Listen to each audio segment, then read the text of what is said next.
ને મિત્રો ટેટ 2015 નો એક પૂછાયેલો મેથ્સ રીઝનિંગમાં એક ગણિતનો પ્રશ્ન છે કે 1 અબજમાં કેટલા મીંડા આવે. મિત્રો તમે હવે જાણો જ છો, પણ ધ્યાન એ રાખવાનું છે કે મીંડા જ પૂછ્યા છે.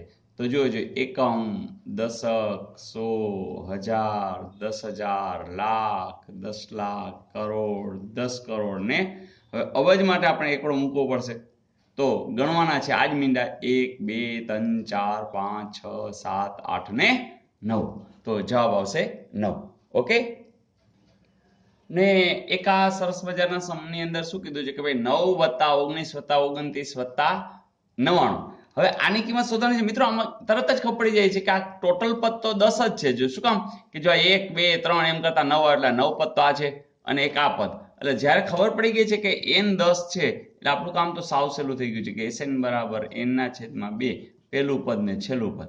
ચાલો n કેટલા છે તો કે 10 છેદમાં 2. એ એટલે પહેલું પદ, આ પહેલું પદ કહેવાય 9. આ લાસ્ટ કોણ છે 99. બરાબર છે. તો જોજો આ 5 અને આનો સરવાળો 9 ને 9 18, 9 ને 1 10. જોજો ગુણાકાર તરત થઈ જશે 8 50 40, 540. તો આટલી ઝડપથી થઈ જશે. તો આવા સમની અંદર ખાસ વિશેષ હોતું નથી. ને એક આ ત્રીજો પ્રશ્ન કે એક નિયમિત પંચકોણના બધા જ ખૂણાઓનો સરવાળો કેટલા કાટખૂણા થાય. મિત્રો આ એક નવો પ્રશ્ન છે જે તમને મજા આવે એવો છે. હવે તો પહેલી વાત એ છે કે આપણે નિયમિત જે આકૃતિ હોય ને એના ખૂણાઓની ખબર હોવી જોઈએ. અને એ તમે એનું એક સૂત્ર છે, એ સૂત્ર આપણે ચલો ને બનાવી જ લઈએ જેથી કરીને ભૂલાય નહીં. જેમ કે કોઈ એક નિયમિત આપણી પાસે છે ત્રિકોણ, બરાબર. તો તમને ખબર છે કે આ ત્રણેયનો ખૂણાનો સરવાળો કેટલો થઈ જાય છે 180 થાય છે, બરાબર.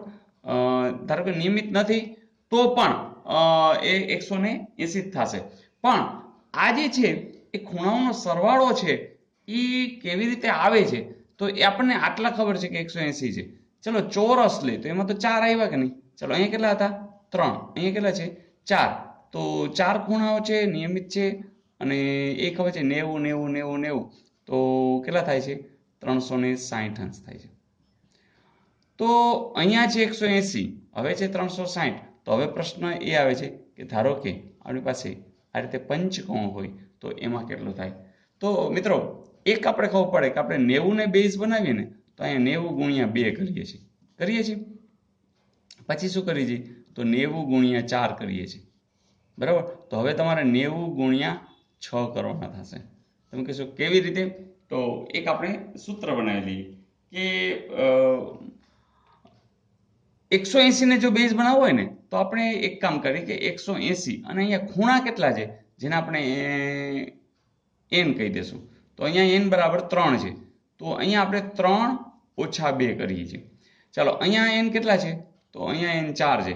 તો અહીંયા જોજો 180 4 ઓછા 2 કરી. તો હવે અહીંયા આપણે કેટલા કરશું? અહીંયા n 5 છે તો 5 ઓછા 2 કરશું. જોજો 180 5 માંથી 2 જાય તો 3 અને આ પણ જવાબ શું આવશે 540. તો મિત્રો આને બેઝ બનાવી અને તમે શીખી શકો છો. તો આ જે 540 આવ્યા છે એની અંદર 90 વાળા કેટલા છે તો તમે તરત કહી શકશો કેટલા છે 6.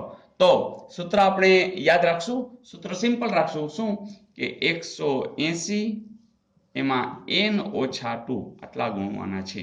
આથી આ સૂત્ર યાદ રાખજો. હવે કોઈ એમ પૂછે કે સપ્તકોણ છે, બરાબર, સપ્તકોણ છે તો n કેટલા લઈ લેશો? n ની બરાબર 7 લઈ લેશો. તો 180 અને 7 ઓછા 2 એટલે કેટલા આવશે 5. તો આવશે 18 50 90 ને 100. આ તો કેટલા અંશનો ખૂણો થશે 900 અંશનો. અને એમ પૂછે કે દાખલા તરીકે દરેક ખૂણો કેટલાનો હશે તો દરેક ખૂણો પૂછે તો 900 ભાગ્યા તમારે શું કરવાના છે 7. તો જે નિયમિત આકૃતિ હશે તો તરત તમને ખબર પડી જશે કે કેટલા આવે. જેમ કે અહીંયા હવે હું પૂછી લઉં કે આ ટોટલ સરવાળો તો 540 અંશ છે. હવે પ્રશ્ન એવો પૂછ્યો છે કે નિયમિત આકૃતિ છે તે દરેક ખૂણો કેટલાનો થાય.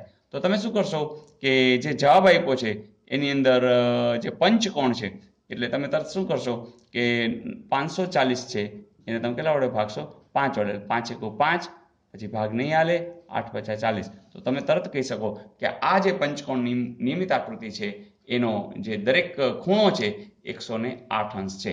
જેમ કે આ નિયમિત છે તો કેટલા છે ખૂણા? તો કે 4 છે. તો 360 ને તમે 4 વડે ભાગશો એટલે કેટલા આવશે? 90. જુઓ બધા 90 છે. એ જ રીતે આને જોવો જોઈએ, 3 વડે ભાગવું જોઈએ, 180 ભાગ્યા 3 એટલે દરેક 60 અંશ હોય છે. હા, સમબાજુ જે ત્રિકોણ હોય છે એમાં દરેક ખૂણા 60 અંશના હોય છે. તો મિત્રો ફરીથી સૂત્ર શું? જેટલા ખૂણા હોય એને n કહેશું, તો 180 ગુણ્યા n ઓછા 2. તો આ સૂત્ર આજથી યાદ રાખશો. આવો પ્રશ્ન વારંવાર પૂછાય છે, કદાચ આ વખતે પૂછાય તો તમને જરૂર આવડી જશે. Okay friends, all the best.